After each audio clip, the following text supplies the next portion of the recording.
So let's start with just the first two measures of it. Here they are alone.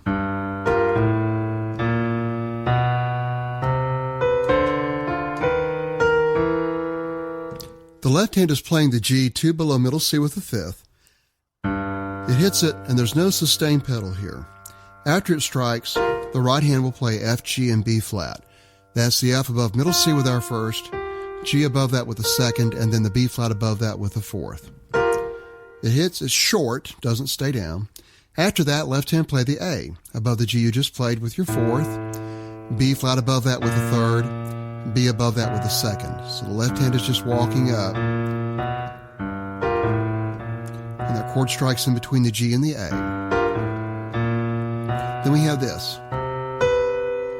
The left hand is hitting the C above the B it just played. That's finger 1, C below middle C. After it hits, the right hand will play the B above middle C with its fourth. Then what happens next is the left hand crosses over that C to play the D above it with its fourth. And with it, right hand will play the C under its fifth finger. After that, right hand will play the F below that C by itself. So here's what we have so far of measures 1 and about half of measure 2.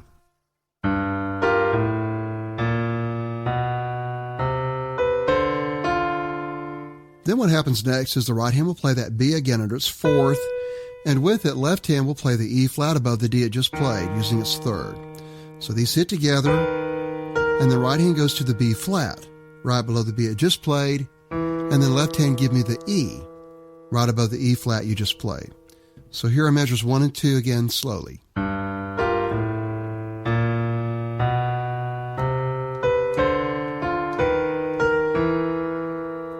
Now let's take a look at measures 3 and 4. Here are just measures 3 and 4 of the intro.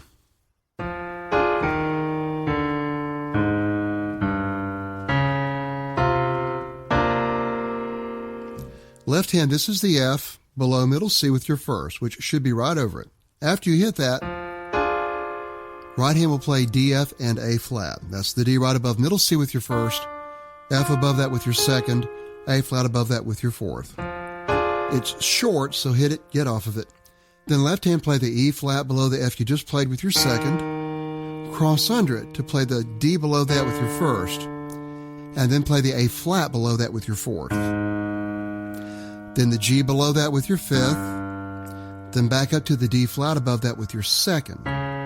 So far, the left hand had F, E flat, D, A flat, G, D flat, and the right hand had just one chord there after that F.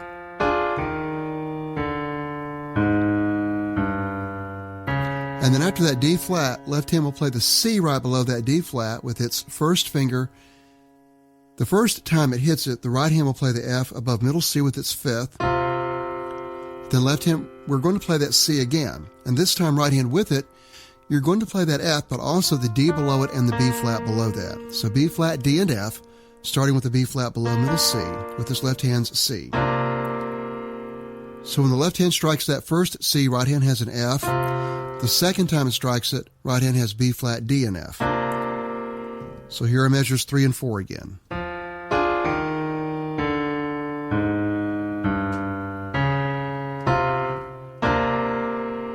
From here, we move into the first verse. Let's take a look at it. This song is laid out in verses that are 12 measures long. Once we get through the 4-measure intro, we have a first verse, which is 12 measures long, a second verse, which is 12 measures long, a bridge, which acts like a verse, but still is different enough that we have to give it a different name. And so we call it the bridge. It too is 12 measures. And then a third verse to wrap it up, 12 measures long. Then we go back and repeat all of that. Verse 1, 2, the bridge, and verse 3. And then we have a tag ending, 4 measures, that gets us out of the song.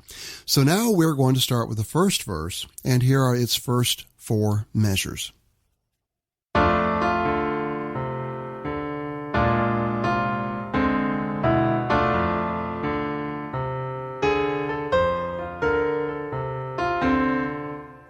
So let's start with measures 1 and 2. Here they are by themselves.